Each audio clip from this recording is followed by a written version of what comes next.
مفسدات نماز کا بیان۔ مفسدات نماز ان چیزوں کو کہتے ہیں جن سے نماز فاسد ہو جاتی ہے۔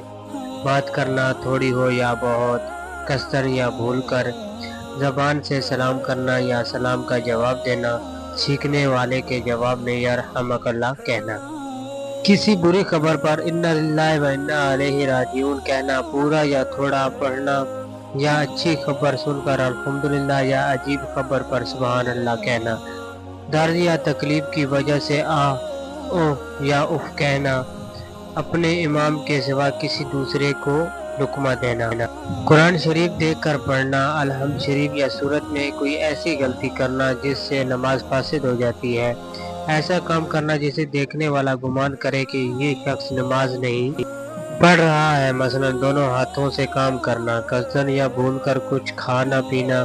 سینہ قبلہ سے پھر جانا، ڈر یا مصیبت کی وجہ سے اس طرح رونا کہ آواز میں حروف